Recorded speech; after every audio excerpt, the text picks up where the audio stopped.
Bonjour à tous et à toutes et bienvenue sur le Bon MJ. On se retrouve dans un atelier JDR, un atelier jeu de rôle, un atelier création. Du coup, vous avez proposé pas mal d'idées dans le dernier atelier que je vais voir parce qu'il y a des trucs qui me tentent plus ou moins, où je me sens plus ou moins capable de vous donner des petits conseils. Et il y en a qui ont demandé, parce que je l'avais proposé d'ailleurs, de montrer comment créer des cartes. Comment créer des cartes. Et c'était une idée que je voulais faire de base, donc je me suis dit que j'allais tout de suite la faire, avant de passer à vos propres idées, de faire la liste des propositions que vous avez eues et d'en choisir une. Donc pourquoi on va faire une vidéo sur créer des cartes? Vous allez peut-être me demander, alors que c'est une chaîne de jeux de rôle. Pourquoi le maître du jeu, il s'amuserait à dessiner des cartes? Pourquoi il aurait besoin de dessiner, en fait, tout simplement? Déjà, il n'en a pas besoin, ça c'est une première chose. Moi, mon but dans cette vidéo, c'est de vous expliquer que si vous n'en avez pas besoin, ça reste ultra cool et ça va vous apporter beaucoup plus que ce que vous pensez. Donc c'est pas une vidéo pour flex ou je sais pas quoi, parce que moi je suis pas un artiste digital, je fais pas des cartes de fou furieux, je suis pas là sur Instagram à poster mes trucs. Le but de la vidéo c'est tout le contraire d'ailleurs, c'est de vous montrer qu'en fait vous avez pas besoin d'exceller dans chaque chose que vous faites, et que vous pouvez faire des trucs moyens, mais en faire une pratique, et que ça ait un véritable intérêt pour vous, à plein de niveaux. En tout cas pour moi ça en a, et je vais essayer de vous exprimer ça même si c'est un petit peu personnel. Je trouve que je fais des assez belles cartes aujourd'hui, mais ça me prend du temps, etc. Et je me suis rendu compte que je suis super nul pour la capture. Je sais pas comment faire, comment ils font les autres youtubeurs là pour faire leur timelapse, mettre des angles de caméra stylés à chaque étape de leur truc. Ils changent de caméra, j'ai l'impression. Nous, on va faire un truc dégueu, mais je vais quand même vous montrer des beaux résultats à la fin, pour vous montrer que c'est pas si compliqué d'atteindre ces résultats, parce qu'encore une fois, je n'excelle pas en dessin. En fait, mon but avec ces vidéos, c'est de vous montrer comment vous pouvez vous mettre dans un mindset créatif et créer des trucs, peu importe votre niveau, et accepter d'être en position d'apprentissage et d'être un profane en fait. Et petit à petit de devenir un peu meilleur et tout, et d'avoir la satisfaction de progresser. Vous pouvez aussi peut-être vous demander pourquoi je fais ça d'un seul coup. Est-ce que c'est juste parce que je me suis mis à créer des cartes et du coup j'ai envie de vous montrer que maintenant je me mets à créer des cartes? Pas du tout, en fait c'est un truc que je fais depuis toujours. Il y avait déjà la vidéo sur les carnets que je vous ai montré la dernière fois. Et ceux qui suivent la chaîne depuis le début savent que j'avais déjà fait une vidéo un peu sur les cartes il y a genre 3 ans, en étant en confinement. C'était horrible, mais ça laissait beaucoup de temps pour faire des choses. Et en fait on fait ça tout simplement parce que c'est cool. Si vous voulez pousser plus loin, que vous voulez vraiment vous apprendre plein de trucs, de tricks, de tips and tricks sur la création de cartes et tout, à la fin de la vidéo, je vous proposerai des chaînes que vous connaissez peut-être déjà, très certainement, si vous êtes amateur du sujet comme moi. Donc qu'est-ce qu'on va faire dans cette vidéo? La première chose, c'est qu'on va... je vais vous parler encore un petit peu de pourquoi je fais des cartes, mais je vais essayer de faire ça assez court. Ensuite, je vais me jeter dans le bain et essayer de faire une carte sur une tablette que je me suis acheté, une Remarkable, c'est cher, hein. C'est pour prendre des notes et tout, mais je me rends compte que j'écris tellement que c'est quand même vachement rentabilisé depuis que je l'ai, j'arrête pas de m'en servir. Et du coup, je vais essayer de faire une carte dessus, parce que je l'ai jamais fait. Donc ce sera pas une carte sur papier et tout. Mais on va essayer de se jeter dans le bain et justement de vous montrer qu'on peut faire un truc nul et même le montrer à tout le monde et que c'est pas très grave. Ensuite, je vais vous donner des tips tout en faisant ça, que j'ai récolté à droite à gauche, que vous pourriez trouver sur plein de chaînes YouTube. Et si vous commencez à farfouiller l'algorithme, il va vous en montrer, vous allez apprendre plein de trucs. Je vais vous rassembler les grandes lignes que toutes les vidéos vont vous répéter déjà, un petit peu. Donc désolé pour la répétition, mais ce sera avec une autre voix et un autre point de vue, celui de quelqu'un qui, justement, n'a pas une chaîne consacrée à faire des cartes, un point de vue de pur amateur, donc peut-être le point de vue que finalement vous allez aussi adopter si vous mettez à faire des cartes. Ensuite, je vais vous montrer des cartes que je trouve plutôt cool que j'ai faites, sur lesquelles j'ai pris plusieurs heures, donc en fait c'est juste pour ça que je peux pas vraiment vous le faire en live, et à la fin je vous parlerai du matériel et de... voilà, on conclura et tout. Donc pourquoi faire des cartes à la main? Déjà, lorsque vous avez des maps partout sur Internet, des battle maps accessibles partout sur Internet, vous avez peut-être même des logiciels genre Incarnate. Moi, je me suis beaucoup servi d'Incarnate, donc c'est pas grave. Je suis pas en train de vous dire arrêtez de vous servir de ce genre de logiciel. Mais bref, vous avez des logiciels pour faire les choses beaucoup plus rapidement. Et aujourd'hui, ça, je kiffe moins. Vous pouvez le faire par une IA. Alors pourquoi moi j'aime pas l'idée de le faire avec une IA et pourquoi de plus en plus j'essaie de plus me servir d'Incarnate et de faire les trucs à la main? Parce qu'en fait, déjà, premier intérêt, si vous êtes maître du jeu, parce que c'est ça le cadre, hein, on est maître du jeu ici, c'est que je trouve ça hyper immersif en fait. Vous mettez la musique que vous kiffez, la musique qui vous plonge dans votre univers et tout, et vous commencez à prendre un papier, un crayon et à dessiner des trucs. Et en fait, vous avez la satisfaction déjà de matérialiser, ça c'est une première chose, ce qui est dans votre tête, ce que vous imaginez, et de pouvoir le matérialiser comme vous l'imaginez. Alors en fonction de votre niveau, effectivement, au début vous allez peut-être faire des trucs un petit peu pas terrible, c'est clair. Et du coup, ça ressemblera peut-être pas à ce que vous étiez imaginé. Mais c'est pas grave parce que ça a aussi un petit côté, on va dire, émergent. En fait, vous faites émerger des nouvelles idées en faisant. Et ça, c'est super cool. C'est comme le brainstorming, c'est comme plein de trucs, c'est comme le jeu de rôle finalement. Dans une partie de jeu de rôle, il y a des trucs que vous n'avez pas prévus qui arrivent. Donc en fait, en vous plongeant comme ça dans cette sorte de pratique que vous vous mettez à dessiner et tout, bah, au début, vous faites des trucs qui ressemblent pas vraiment à ce que vous vouliez, mais en même temps, en corrigeant vos erreurs, vous faites des trucs que vous attendiez pas à faire. Puis en dessinant votre map, au fur et à mesure, bah, vous découvrez que là, il pourrait y avoir un village, vous n'y avez pas pensé, vous ajoutez un petit village et tout. Et donc c'est fun en fait déjà, c'est immersif, c'est cool à faire. Vous visualisez votre univers, vous le mémorisez, plein de trucs comme ça. Et ça s'applique aussi à dessiner autre chose que des cartes d'ailleurs. Deuxième truc qui est très très cool, c'est que en dessinant des cartes, vous commencez à dessiner, et c'est un des trucs les plus simples à dessiner des cartes. Parce qu'en fait, des cartes, ça demande pas des méga connaissances en perspective ou je sais pas quoi, c'est un peu de l'iconographie, vous voyez, vous pouvez adopter un peu le style que vous voulez, expérimenter plein de trucs, et en fait, ça vous fait juste prendre un crayon et apprendre à bouger votre main avec un crayon, quoi. Et vous avez beaucoup plus vite des résultats satisfaisants qu'en essayant de dessiner des personnages ou des trucs comme ça, donc c'est un bon moyen de mettre le pied à l'étrier pour commencer à dessiner. Ensuite, quand vous allez commencer à faire vos premiers trucs un peu cool, ce qui va juste vous demander de la patience, parce qu'en réalité, vous pouvez pas trop vous rater quand vous faites une carte, si vous êtes patient. Alors que même si vous êtes très patient, vous pouvez vous rater plein de fois quand vous dessinez un visage ou un truc comme ça, surtout si vous êtes très exigeant. Mais une carte, vous pouvez pas trop vous rater à mon avis, parce qu'en fait, on va répéter beaucoup de petits motifs assez simples à dessiner. Et donc, rapidement, vous allez avoir des résultats que vous allez trouver cool, vous allez voir. Et quand vous les aurez, et que vous vous serez dit « Ah, j'ai passé du temps à le faire », mais vous allez vous dire « Ça vaut le coup, quoi ». Vous allez être fier de vous. En plus, vous allez avoir la satisfaction de faire, comme on disait avant aussi. C'est ça que je trouve largement supérieur. Moi, personnellement, j'ai essayé des trucs d'intelligence artificielle pour le fun, genre très vite fait. En fait, je trouve ça super énervant parce que ça vous oblige à apprendre un langage de prompt, etc. Et au final, ce qui a été créé, je sais pas, c'est pas vous qui l'avez créé, quoi. Et je trouve que le processus est moins fun. Après, si vous aimez chercher des prompts, regarder des tutos pour faire des IA, que c'est ça qui vous passionne, il n'y a pas de souci. Mais j'ai pas l'impression d'apprendre J'aime bien apprendre des skills, on va dire, un petit peu plus primitifs. Je sais pas comment dire. Dessiner, c'est un truc primitif. Vous prenez un crayon, boum, connexion, cerveau-muscle, et vous essayez de faire des trucs, et au début, c'est nul, mais vous avez un vrai sentiment de progression et de pas dépendre d'outils que d'autres ont créés, si ce n'est que vous fabriquez peut-être pas votre papier vous-même et que vous fabriquez pas vos crayons vous-même. Mais voilà, vous avez l'impression, je trouve, d'apprendre un truc un peu plus intrinsèque à votre personne. Ça, c'est cool. Et alors moi, même si, je sais pas vous, mais au collège et tout, je griffonnais partout dans mes cahiers et tout, j'ai fait un peu d'art plastique quand j'étais plus petit. Donc ça fait quand même un moment que je fais ça. Donc si...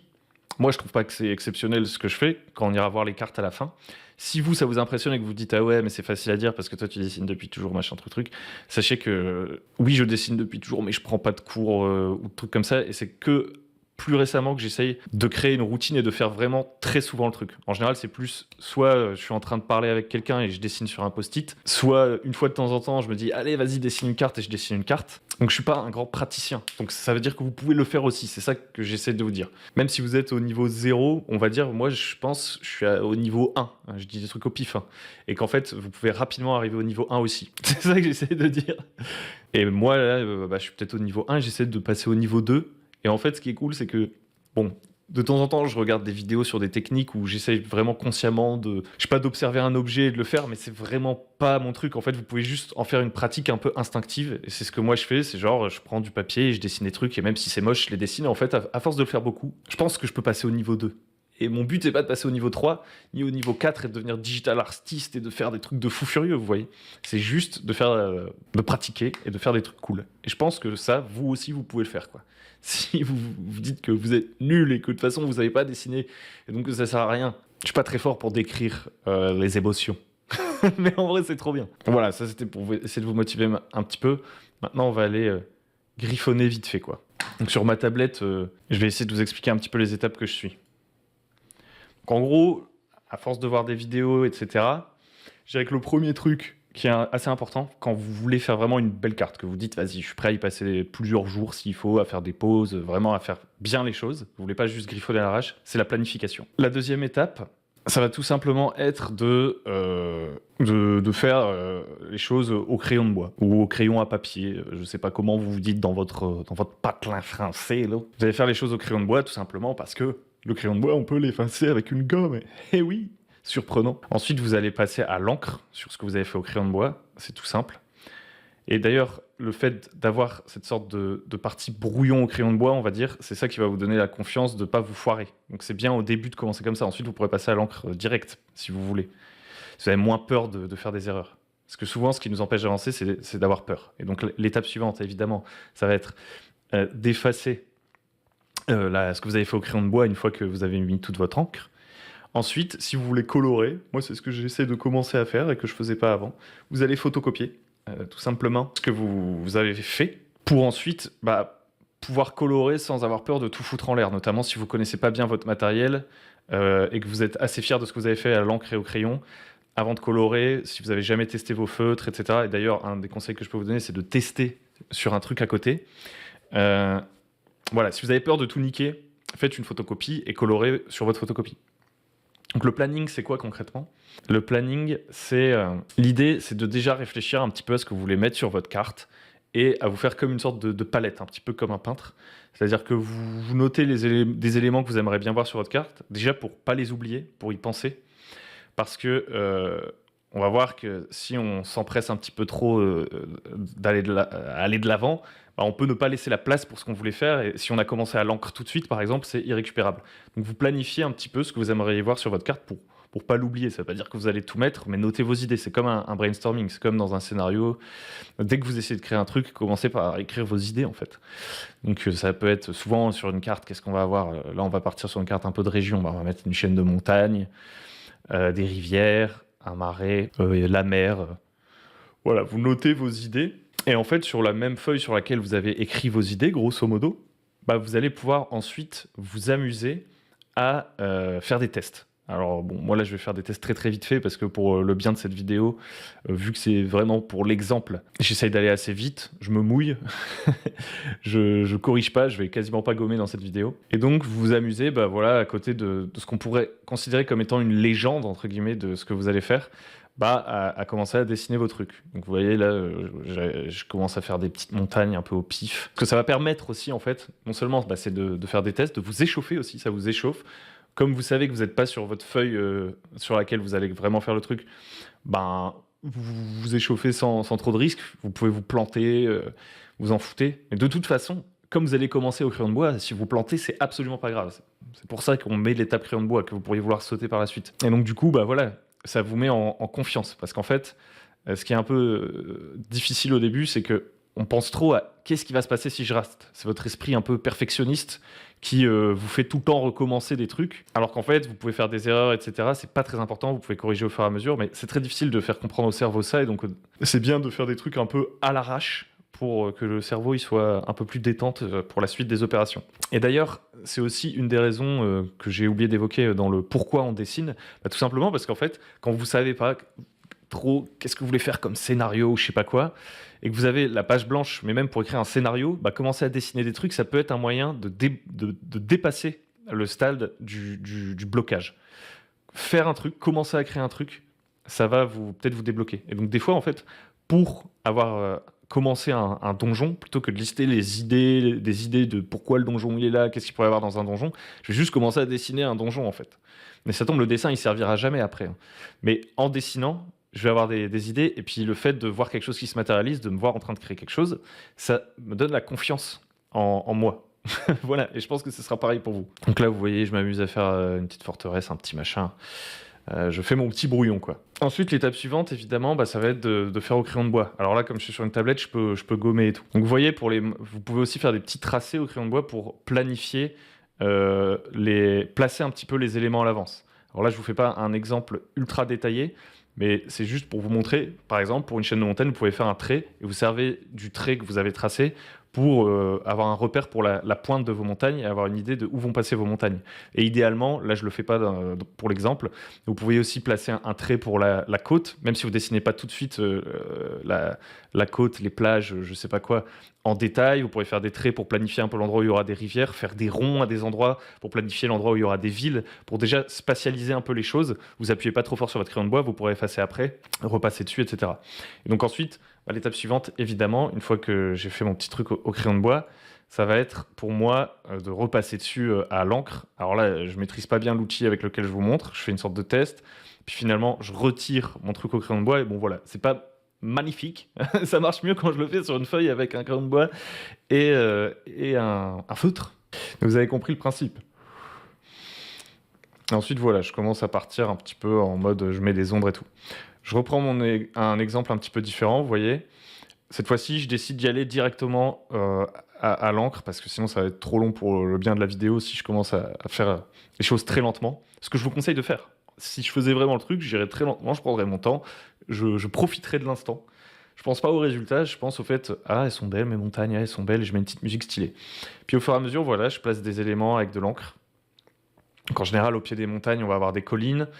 Au bout d'un moment, voilà, je me dis, ah, c'est vrai que je voulais mettre une forteresse.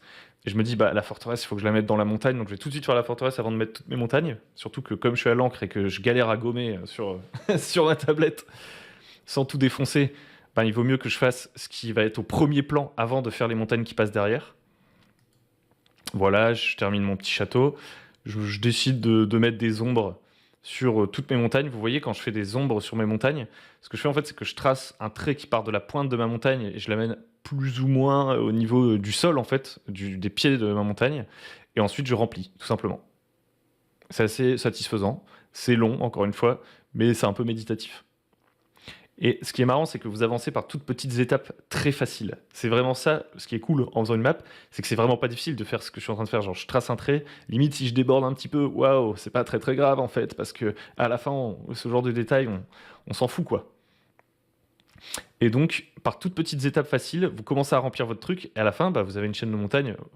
Le résultat n'est pas insane parce que cette tablette n'est pas nécessairement faite pour dessiner à la base, mais c'est pas dégueu quoi. On se dit, ah, ça a un peu de gueule. Ensuite, je commence à essayer de faire un peu mes côtes, à faire les rivières. Alors, vous voyez, je fais un petit delta. En général, voilà, les rivières, elles partent des hauteurs et puis elles se rejoignent au niveau de la mer. Je commence à faire des petits tests à l'arrache sur des arbres. Je fais des petits traits. Je fais des trucs vraiment au feeling. Là, je me rends compte, à un moment donné, que j'ai fait des quand même très grosses rivières et que je voulais faire un marais. J'avais écrit dans mon planning que je voulais faire un marais. Donc du coup, il va sûrement y avoir de l'eau qui s'écoule un petit peu de différents endroits. Et je me dis, ah bah pourquoi pas faire l'eau noire, voilà. Et en fait, c'est ce genre de petit truc, genre se dire, ah sur cette carte, l'eau elle sera noire, qui va créer un contraste et qui va donner du style. Donc n'hésitez pas à tester des trucs. Ensuite, je décide de rajouter des petites collines parce que je me dis, ouais, l'eau, elle doit sûrement, l'eau qui rejoint les petites rivières, elle doit bien partir de quelque part avant de rejoindre les sortes de fleuves, là, les grosses rivières qui jettent dans la mer. Donc, je décide de mettre des petites collines dans lesquelles il pourrait y avoir des petits ruisseaux. Je me dis, ah ouais, je pourrais faire une route, bah, je vais la faire avec des petits traits, qu'est-ce que ça pourrait donner? Ah, c'est pas dégueu. Puis je me dis, bon, bah, une route, normalement, ça mène quelque part, donc je fais un village à l'arrache. Je commence à mettre des noms aussi. Et petit à petit, voilà, vous avez la satisfaction de voir votre petit monde qui apparaît. Et tout ça par des étapes toutes simples, hein. Les arbres, c'est vraiment une sorte de gribouillis avec un trait en dessous et une petite ombre. Et puis voilà, on se casse pas la tête. Je me dis, hop, je pourrais peut-être faire des sortes de petites falaises à un endroit pour avoir un plateau et pour pouvoir mettre la grotte que j'avais décidé de faire. Et puis voilà, en fait, j'ai déjà une carte qui est pas magnifique. On verra qu'on peut en faire des mieux après quand on maîtrise un peu plus les outils et qu'on prend plus de temps. Mais ça fait le taf, quoi. Et si vous aviez jamais dessiné de carte, je pense que si vous avez ça comme résultat, vous êtes content. C'est cool. Il y a plein de gens, ils font pas ça, en fait. Et vous avez fait un truc qu'il y a des gens qui font pas, et ça, c'est cool. Ensuite, je vais vous montrer quelques petites idées and tricks, des trucs auxquels penser, en fait, que vous entendrez. Ça fait partie des premiers conseils qu'on entend en général quand on regarde des vidéos sur le sujet. La première chose, c'est que l'eau, elle s'écoule du haut vers le bas, hein. C'est de la physique de base. Bon, après, elle peut être gazéifiée, j'en sais rien. La gravité ne peut pas fonctionner différemment dans votre monde, j'en sais rien. Mais grosso modo, vous devez penser top to bottom. En général, l'eau, elle s'écoule bel et bien des montagnes et elle va se rassembler pour former un plus gros fleuve. Donc en fait, ça fait comme une sorte d'arbre, un arbre dont le tronc serait au niveau de la mer, et puis ensuite les branches elles remontent dans les terres. Et vous pouvez aussi avoir de l'eau qui n'arrive pas des montagnes évidemment, parce qu'il peut y avoir des nappes phréatiques ou des collines, des petits lacs, des petits endroits où il y a de l'eau. Vous n'êtes pas obligé d'être une bête en géographie, hein. En géologie ou je sais pas quoi, en topologie. Il faut juste avoir l'idée de l'arbre. Et l'idée du top to bottom, elle s'applique aussi au moment où vous allez ancrer, tout simplement. Parce que c'est vrai que moi, j'ai fait directement un dessin sans vraiment passer par l'étape brouillon que je vous conseille de faire si vous avez un peu peur au début. Vous mettez votre encre sur les éléments les plus hauts puis de plus en plus vers le bas. C'est un peu comme justement des layers dans Photoshop ou je sais pas quoi. Donc en général, le premier truc que vous voulez mettre à l'encre, si vous avez fait votre truc au crayon de bois, c'est les noms des endroits, pour être sûr qu'ils apparaissent. Si vous aviez besoin de nommer une ville, etc., avant de commencer à faire des arbres et tout, à l'encre, et de plus avoir la place pour faire vos noms, pensez à faire vos noms de lieux. C'est souvent par ça que je commence, moi. Ensuite, je vais faire les lieux clés pour être sûr, pareil, qu'il n'y ait pas quelque chose qui passe au-dessus. Donc, typiquement, les villages, les trucs comme ça. Puis, en général, je vais faire les montagnes et les forêts. Alors, les montagnes et les forêts, c'est le moment le plus chiant, hein. En fonction du niveau de détail que vous avez fait, vous pouvez faire des forêts où c'est un peu des gros pâtés, ou des forêts où vous allez faire des petits ombrages et des petits détails. Ça va être la partie la plus longue à l'encre. Et d'ailleurs, une fois que vous aurez pris un peu confiance en vous et que vous aurez fait peut-être une première carte et que vous vous rendez compte que c'est pas difficile parce que vous l'avez fait, tout simplement, c'est pas difficile, et ben vous allez vous dire peut-être, ah bah, au lieu de faire d'abord tous mes arbres au crayon de bois, puis ensuite de les repasser à l'encre, maintenant je sais comment faire un arbre, je vais y aller à l'encre en fait, tout simplement. Ensuite, vous allez effacer et potentiellement mettre la couleur. Voilà, grosso modo, les grandes étapes. Mais maintenant, on va faire vite fait une liste de trucs auxquels vous pourriez penser en amont, justement, dans votre planification. Qu'est-ce que je peux penser à mettre sur ma carte avant de commencer à la faire? Grosso modo, souvent, il y a les montagnes, les collines, les rivières. Déjà, ça va vous prendre pas mal de temps et de place. C'est ce qui prend le plus de temps, en fait. Montagnes, collines, forêts, rivières. Parce que c'est les trucs où il y a le plus de patterns qui se répètent, en fait. C'est les plus petits motifs. Et ensuite, il y a vos lieux clés. Donc, à quoi on peut penser? On peut penser à des villes, des villages, des ruines, des donjons. Enfin, donjons, c'est pas vraiment le nom que je voulais donner, mais on va dire plutôt des éléments clés, je sais pas comment appeler ça. Des trucs un peu surprenants, genre une petite tête de dragon dans les montagnes. Des trucs qui vont attirer le regard potentiellement de vos joueurs s'ils regardent la carte et qui vont leur faire dire « Ah, ça c'est un endroit spécial de cet univers ». Vous pouvez faire des tours isolées aussi. Vous pouvez pensez à mettre les noms au moment où vous faites ville, village, etc. Vous pouvez également mettre une petite rose des vents si ça vous amuse. Ok, donc on a fait une petite carte à l'arrache et tout. On a vu que c'était pas si difficile que ça. C'est pas la plus belle. On va en regarder des plus belles à partir de maintenant. Mais voilà, c'est vraiment accessible. Enfin, je veux dire, c'est pas sorcier. Au début, peut-être si vraiment vous dessinez jamais, ça va être un petit peu difficile. Un petit peu. Mais en fait, très rapidement, votre main, elle va s'habituer en fait. Vous allez apprendre en faisant. Il n'y a pas besoin de regarder des techniques particulières de dessin pour faire des cartes. Et en fait, ça va vous apprendre à faire des formes simples. Et ces formes simples que vous allez apprendre à faire, elles vont vous aider quand vous allez passer à autre chose. D'ailleurs, avant de vous montrer des cartes un petit peu plus jolies, vous voyez, j'ai continué, vous voyez les carnets que je vous montrais. Et voilà, je trouve que je prends petit à petit confiance parce que je le fais plus souvent qu'avant. J'ai plus régularisé le fait de faire des petits dessins.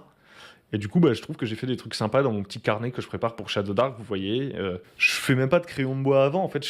C'est surtout une question de confiance au début. Une fois que vous commencez à avoir confiance dans le fait que déjà, c'est pas grave de rater, que vous pouvez réparer des trucs que vous avez ratés quand il y a un trait un peu foireux, c'est pas grave. Vous partez de ce trait pour reconstruire un truc un peu différent. Vous faites des trucs et c'est cool. Donc maintenant, on va regarder des cartes un petit peu plus sympa que j'ai pu faire récemment et on va voir si j'y vois des erreurs, si je peux vous montrer des trucs que j'ai appris en les faisant. Donc ça, c'est une des dernières cartes que j'ai faites, c'est une ville, donc c'est assez différent. Vous voyez, une ville, c'est pareil, hein. C'est juste une répétition de tout petits motifs. Alors, c'est un peu chiant de faire une ville comme ça. Je vous montrerai une autre ville, un moyen plus rapide de le faire. C'est vraiment une petite répétition de motifs. Donc avant de passer à la version colorée, je vais plutôt vous montrer la version non colorée. D'ailleurs, j'avais oublié d'enlever mes traits de crayon de bois. Vous voyez, je suis un abruti. Mais pourtant, ça a pas complètement foiré ma carte. Vous voyez, on peut faire des erreurs. Donc, grosso modo, j'ai fait au crayon de bois et je suis passé à l'encre. Et vous voyez, hop. Alors là, j'ai pensé à effacer. Mais vous voyez, mes traits de crayon de bois initiaux, ils servaient juste à montrer à peu près où je voulais faire passer la rivière, mais vous voyez mes traits ensuite à l'encre, je me suis un peu lâché, je me suis fait confiance, et je suis pas repassé parfaitement sur mes traits de crayon de bois. Donc c'est une vue top, enfin vue du ciel, et donc vous voyez typiquement, là, c'est le genre de truc où il faut faire attention, si vous faites un petit blason, je sais pas quoi, c'est de pas faire passer à l'encre sur votre rivière avant d'être passé à l'encre sur le truc qui est au-dessus, parce que vos traits de crayon de bois, ils vont se superposer. Donc il faut vraiment penser qu'est-ce que je dois faire en premier. Donc se noter l'ordre dans lequel vous devez passer à l'encre comme on l'a fait avant, c'est pas mal pour ne pas oublier tout simplement. Aussi pour dessiner une ville comme ça, je vous conseille, c'est de pas tout de suite commencer à faire des petits carrés. Décidez des grands carrés. Vous voyez ici, on voit encore les traces de crayon de bois. Hop, des carrés comme ça pour montrer un peu les pâtés de maison. Et en fait, c'est même pas comme ça que j'ai fait. J'ai procédé en dessinant les rues. Et en fait, c'est les rues. Vous voyez, j'ai fait des traits. Là, par exemple, il y a les traits qui montrent la rue. J'ai dessiné des rues. Et en fait, les endroits entre les rues, c'est là où sont logiquement mes sortes de pâtés de maison et où je vais commencer à faire mes petits carrés. Si vous commencez par faire les carrés, vous risquez d'avoir un truc un petit peu plus déstructuré. Là, on a un peu plus l'impression que c'est une ville quand même, si vous voulez mon avis, parce que j'ai pensé aux rues justement et donc on a ce côté pâté de maison. Si je commence à faire plein de petits carrés, en fait, ça risque de faire un gros fouillis et ça me donne moins une vision d'ensemble de ma ville avant d'avoir commencé. Donc j'avais vraiment tracé les murs puis les rues et ensuite j'ai commencé à faire tous les petits machins. Ensuite, bah voilà, vous pouvez penser à faire les grandes routes qui sortent de la ville, faire des petits arbres, donc c'est vraiment des sortes de petits nuages, hein, c'est des gribouillis à l'extérieur, avant de passer bah, à la couleur du coup. Donc pour la couleur, moi je fais ça avec des crayons, je vous montrerai vite fait après, je vais essayer de vous donner la marque. En gros, c'est des crayons, je sais pas si c'est des crayons à alcool ou je sais pas trop vous dire, je m'y connais pas. Et en fait, ce qui est assez cool avec ces crayons, c'est que vous pouvez repasser dessus, ils sont pas trop punitifs en fait. Donc je vous dirai après la ref.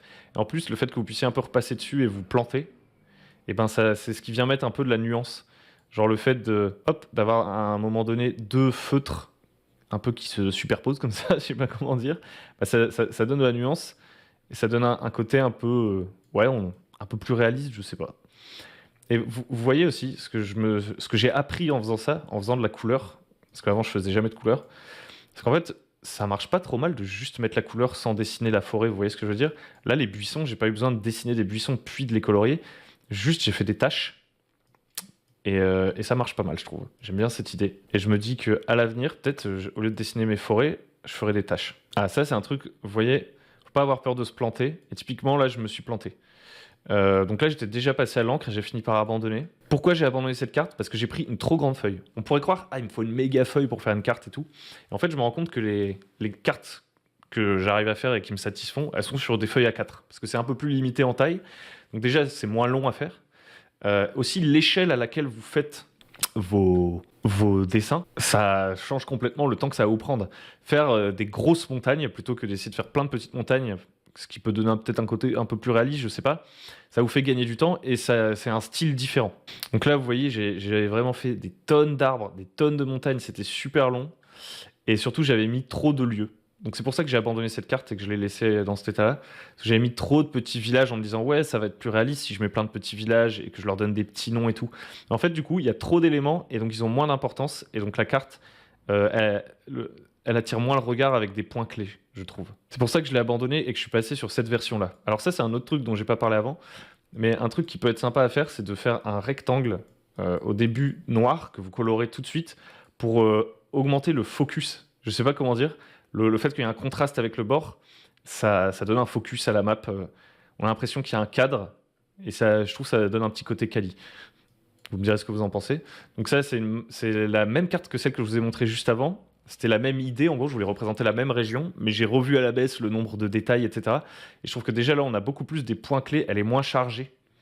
Et donc on repère plus vite les villes, boum, avec les petits blasons. Et vous voyez, je l'ai faite sur une feuille A4. Et on n'a pas nécessairement l'impression que c'est une plus petite région qu'avant. Peut-être un peu, surtout que je suis passé en format portrait plutôt que paysage. Sur l'autre, je l'avais fait sur la largeur. Mais je sais pas, je trouve qu'elle est sympa. Un autre truc que vous pouvez ajouter, là je l'ai fait vraiment au pif, parce que moi au final les distances etc, en général je m'en fous un peu. Mais vous pouvez aussi ajouter un petit truc comme ça pour vous donner un petit côté, ouais c'est comme ça on peut savoir un peu en combien de temps on fait les voyages et tout. Un truc auquel j'ai pas pensé aussi, c'est que quand vous faites des bâtiments etc, pensez bien à faire le sol, à toujours faire des petits traits au niveau des bâtiments pour mettre un peu en perspective et qu'on a l'impression qu'ils sont posés. Bon là, c'est pas parfait. Vous voyez, tout n'est pas très droit, mais juste le simple fait de faire des petits traits qui dépassent, vous voyez, en dessous de ce petit village, ça l'ancre un peu plus. Alors que, vous voyez, si je prends un autre où je l'ai pas fait, est-ce qu'il y en a un où je l'ai pas fait? Ouais, celui-là, je trouve qu'il est un peu moins ancré. Je sais pas comment mieux dire ça. Et voilà, le fait de faire un petit peu de relief, de rajouter 2-3 petits brins d'herbe, un petit arbre, un petit truc à côté du bâtiment, vous voyez ici, je trouve que ça donne l'impression qu'il fait un peu plus partie de la carte et qu'il est moins posé dessus. Ici aussi, vous remarquez que j'ai fait, au lieu de faire des ombres toutes coloriées, j'ai fait plus en hachuré, c'est un autre style. Donc en fait, au lieu de remplir pour faire vos ombres, vous faites des traits. C'est à vous de voir. Et bizarrement, pour les arbres, j'ai pas fait du hachuré, vous voyez. Ça vous donne une idée des différents styles. Ça met peut-être un petit peu moins de volume, je sais pas comment dire. Là, on voit que c'est pas parfaitement droit, et ça, c'est un truc que je prends jamais assez le temps de faire. Mais quand vous écrivez vos labels, n'hésitez pas à tracer 2 traits pour guider en fait vos lettres. 2 traits au crayon de bois avant d'écrire votre mot pour essayer de faire en sorte qu'ils soient un peu plus alignés. Et vous pouvez vous amuser à avoir une police d'écriture un peu spéciale. Vous voyez ici, je me suis amusé pour certains lieux à mettre 2 traits, comme ça donne l'impression un peu enluminure moyenâgeuse pour la majuscule, la première majuscule du mot, mais je ne l'ai pas fait partout, je ne sais pas pourquoi. Alors, un petit conseil, prenez du papier épais, parce que cette carte-là, vous voyez, quand j'ai essayé de la colorer, bah, ça a complètement transpercé, c'est sorti de l'autre côté, alors je sais pas si c'est très grave. Et d'ailleurs, on va voir que c'est pas terrible. Vous voyez, on peut faire des erreurs. Et heureusement que j'avais photocopié ma carte. Mais là, c'est vraiment pas terrible la manière dont j'ai coloré, je trouve. En fait, je voulais faire une carte plutôt, comment dire, politique. Donc ça peut être sympa. Vous allez voir, il y a une carte que j'ai faite où je l'ai faite en 3 versions. Une version normale, une version colorée un peu plus géographique et une version un peu plus politique. Donc là, j'ai essayé d'en faire une politique de celle-là parce que j'avais pas vraiment tracé de frontières et tout. Donc je trouvais que c'était plus difficile de visualiser les factions. Et donc je me suis amusé à faire des frontières. Donc vous voyez, quand je fais des frontières, en fait, je fais des sortes de lignes comme ça, noir, blanc, noir, blanc, noir, blanc, qui contrastent avec la couleur que je vais mettre et ça fait des frontières. Et en fait, là, le mauvais choix que j'ai fait, clairement, je pense, c'est d'avoir pris des couleurs qui sont un peu trop proches et du coup, ça fait un peu gros pâté, quoi. C'est pas très très bon. On va aller en voir une un peu mieux. Donc celle-là, je vais pas vous cacher que je suis assez fier de cette carte. Alors au niveau des labels, c'est pas magnifique, mais voilà, j'avais testé un truc, c'est de faire en sorte que les régions, en fait, je l'ai fait en lettres pleines, vous voyez, et avec un fond noir. Du coup, je trouve qu'elles ressortent bien, mais le problème, c'est que j'ai pas fait ça hyper proprement. On va pas se le cacher. Vous voyez, quand on zoome, c'est pas ouf. Mais cette carte, je la trouve vraiment cool, j'en suis très content. J'ai un peu mes routes principales commerciales que j'ai faites avec des traits noirs comme ça, et mes frontières que j'ai faites noir, blanc, noir, blanc, noir, blanc, comme sur l'autre. Et j'ai vraiment pris le temps de faire, voilà, répéter mes motifs sur les endroits où il y a de l'eau. Vous voyez, faire des petites vagues. Vous faites un trait épais pour faire la côte et des traits un peu moins épais pour faire, comment dire, une sorte d'effet réaliste qui donne l'impression de profondeur aux eaux. Vous faites des petits traits par endroit pour mettre des petits détails. Vous voyez, j'ai mis des petites maisons à droite à gauche, mais j'ai pas tout nommé. J'ai mis moins de noms. Et du coup, je trouve qu'on a un meilleur focus. Et là, ouais, voilà, il y a des villes. Enfin bon, celle-là, je la trouve vraiment bien. Et donc, du coup, c'est la première que j'ai décidé de colorer, je crois. Parce que j'en étais assez fier. Et donc, pour pas partir dans un truc trop compliqué et tester pour la première fois, justement, les fameux feutres dont je vais vous parler juste après, bah, j'avais décidé de faire justement une version géographique que je trouve beaucoup plus réussie que l'autre que je vous ai montré en l'occurrence. Hein. Il y a plus de contraste, j'ai pris des couleurs moins fortes qui viennent moins écraser l'encre derrière. Et donc on voit encore tous les détails sur la version géographique. Et je trouve que c'est pas mal, ça me fait un peu penser à la carte de l'univers de The Witcher que j'aime pas mal. Donc voilà, je suis assez content de ça. Et ensuite j'ai fait ma première carte géographique que j'ai mise en couleur, et j'en suis assez content, c'est elle. Et donc vous voyez, hop, donc là, il va vous falloir pas mal de nuances. Donc il va vous falloir, si vous commencez à faire un truc géographique, pour que ça fasse moins bourrin, il va vous falloir pas mal de nuances. Donc là, j'ai beaucoup joué avec du jaune et du vert pour faire des herbes différentes, en fait, tout simplement. Et vous voyez, je me suis amusé à, par exemple, mettre un vert un peu clair et puis repasser, mais sans très grande réflexion. Hein. Je fais des taches. Je fais des taches un peu au feeling et ça donne du volume. Et donc quand on zoome, on peut se demander qu'est-ce que ça représente. Enfin, je veux dire, au moment où j'ai commencé à le faire, je pense, j'étais comme vous la première fois que vous allez le faire. Et d'ailleurs, j'ai pas fait cette maison, vous voyez, il y a des petits oublis. La première fois que vous allez le faire, vous allez vous dire oula, est-ce qu'il faut vraiment que je fasse un trait de crayon ici? Est-ce que ça va pas tout rater? Et en fait, bah non. Vous y allez au feeling. Et là, vous voyez, bon, mon marais, il est un peu bizarre, mais quand on dézoome, bah je trouve qu'on l'identifie assez vite comme étant un marais, ou en tout cas un endroit où la nature a repris ses droits, vous voyez. Le fait qu'il y ait beaucoup de détails, que ça fourmille, en fait, ça trompe l'œil et ça fait un bel effet, je trouve. Pour les montagnes, qu'est-ce que j'ai fait? Bah, j'ai laissé des blancs par endroits. Les ombres, je les ai faites pleines à l'encre. En fait, je suis juste venu combler un petit peu avec différents gris et différents verts au pied des montagnes pour donner l'effet un peu, bah, plus on monte, plus c'est rocailleux. Et j'ai pas hésité à, d'une montagne à une autre, changer un peu les couleurs.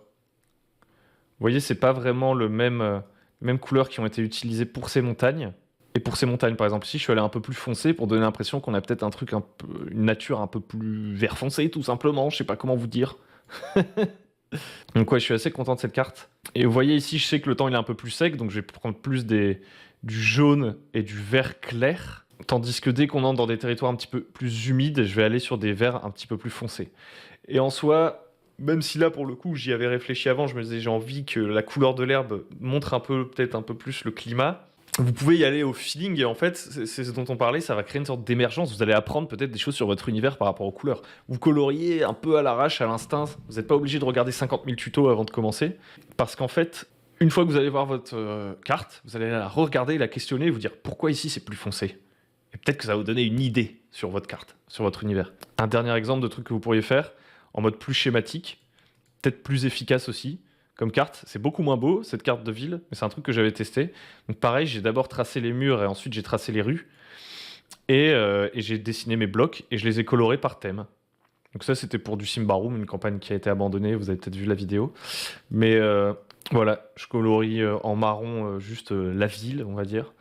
Les endroits qui appartiennent à la couronne en bleu clair. Les commerces, ils sont un peu en vert gris.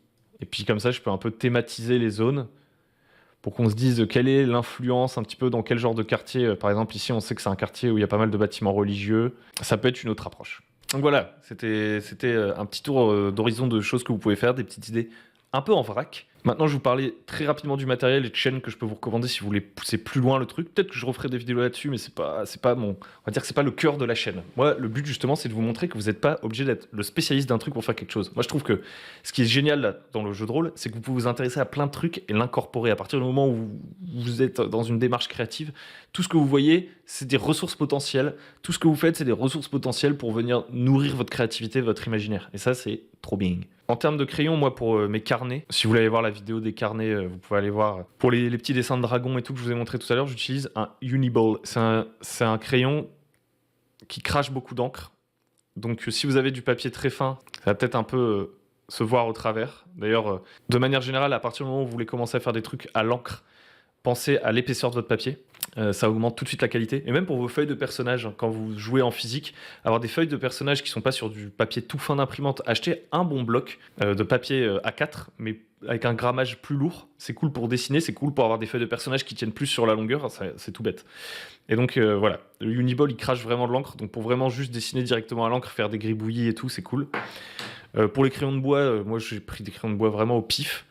Et par contre, pour ancrer du coup sur le crayon de bois, donc quand on fait des cartes, etc., qu'on commence et qu'on veut peut-être avoir différentes épaisseurs, vous pouvez acheter des sortes de boîtes de crayons micron là. Alors j'essaierai de vous mettre les liens dans la description.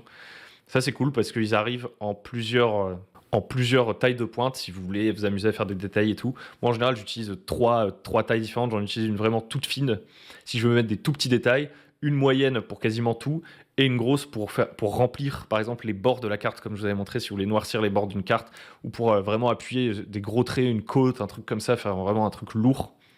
3 tailles de crayon c'est suffisant je pense. Et pour ce qui est des feutres, pareil je vous mettrai les liens mais moi c'est des Arte, je sais pas quoi là. Donc je sais pas ce que c'est en fait comme catégorie de feutre. Ça va vous coûter plus cher je pense si vous voulez vous mettre à colorer parce que moi j'avais acheté du coup toute une sorte de truc, ça vient dans une sorte de panier en tissu, j'ai envie de dire, dans laquelle vous avez plein de nuances. Je dois avoir une cinquantaine, une soixantaine de couleurs différentes, donc j'ai beaucoup de verts, beaucoup de nuances, tout simplement. Et voilà, c'est des Arte, j'essaierai de retrouver. C'est une sorte de marqueur qui sèchent ultra vite. En fait, c'est ça leur principal avantage, c'est qu'ils sèchent ultra vite et ils font pas des gros pâtés, comme vous pourriez avoir avec des feutres plus classiques. Je connais pas les termes, je ne suis pas artiste. Sur des feutres plus classiques, des fois vous avez des petits bouts, ils se salissent, je sais pas comment dire. Vous faites des grosses traces et tout. Ça va, vous posez pas de questions et ce sera propre. Enfin, du coup, pour faire des cartes, ce que je vous conseille, c'est la chaîne WosD20 que vous connaissez sûrement déjà. Je pense qu'il a combien 270 000 abonnés. Donc à partir du moment où vous regardez un petit peu des trucs de Donjons et Dragons et tout, vous êtes forcément tombé dessus. Donc pareil, là pour le coup, c'est une chaîne voilà, qui est quand même beaucoup plus axée cartes. Donc vous allez avoir pas mal d'idées. Il fait aussi des reviews, des machins. Mais son cœur de base ce qui fait que sa chaîne est vraiment cool, c'est quand il parle de cartes, en l'occurrence. Et il va vous parler de plein de trucs si vous commencez à plonger un peu dans l'univers du do-it-yourself. Donc Woz D20, c'est vraiment une des plus connues, je pense. Vous la connaissiez sûrement. JP Couverte, c'est un petit peu moins connu, 70 000 abonnés. Et en fait, elle est très très cool. Parce que lui, c'est un côté beaucoup plus cartoon et il va vraiment vous apprendre, il va vous aider à avoir confiance en vous en fait quand vous faites le truc. Parce qu'il fait un truc très minimaliste, très très simple et donc c'est facile à reproduire. Donc vous pouvez essayer de copier son style assez facilement pour démarrer, pour ensuite prendre la confiance et faire vos trucs à l'instinct et tout.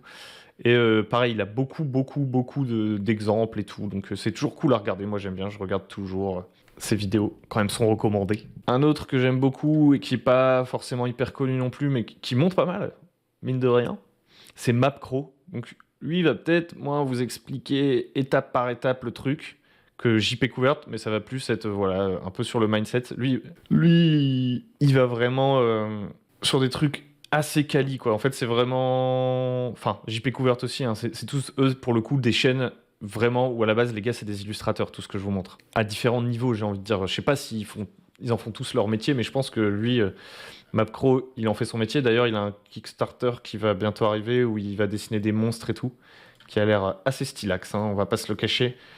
Je pense que ça va être un instant buy, si vous voyez ce que je veux dire, des super illustrations de monstres, trop bien. Et ensuite, même si c'est pas le cœur de sa chaîne, moi ma chaîne YouTube préférée c'est Runehammer, donc lui il parle de plein de trucs, c'est un peu le bordel. Hein. Toutes ses chaînes elles sont en anglais, donc si vous aimez pas l'anglais, bon courage. Runehammer c'est pas du tout des vidéos efficaces, il parle pendant des heures, c'est plus un format podcast, il peut parler pendant 1 heure, bon, il a plein de concepts différents. Moi c'est vraiment une des personnes qui m'inspire le plus. Je kiffe ce qu'il fait. Et de temps en temps, il fait des trucs sur du dessin, notamment dans des directs. Mais voilà, c'est pas forcément au format tuto, c'est pas forcément hyper efficace. Ça va pas forcément droit au but, mais moi j'adore. J'ai une relation parasociale. D'accord ? Je le connais. Et lui aussi, il m'aime bien. Voilà, c'est tout pour cette vidéo. J'espère que ça vous a plu, que ça vous a motivé à essayer de faire des choses, à rater et à réussir. C'est vraiment comme ça que ça se passe. Donc, let's go. Si cette vidéo vous a plu, cet atelier JDR, je rappelle que c'est un format qui est permis par les gens qui soutiennent sur Tipeee. Donc, n'hésitez pas à aller sur Tipeee pour soutenir, pour qu'il y en ait comme ça toujours des vidéos atelier JDR. Elles viennent un petit peu en bonus. Alors, il n'y en a pas toutes les semaines. Mais c'est vraiment... Vous voyez, dans ma tête, il y a faire une vidéo toutes les semaines sur un sujet et il y a faire un petit atelier en plus. Et donc, c'est vraiment du temps supplémentaire. Donc, si vous voulez que ça perdure, eh ben, n'hésitez pas à vous rendre sur Tipeee. Voilà, sur ce, je vous dis à très bientôt sur Le Bon MJ. N'hésitez pas à liker, à vous abonner. Dans les commentaires, à me rappeler quel était le sujet d'atelier que vous vouliez voir.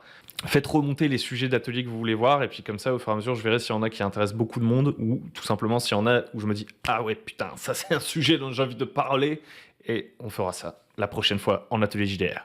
Sur ce, ciao, bye bye. À vos crayons. Let's go.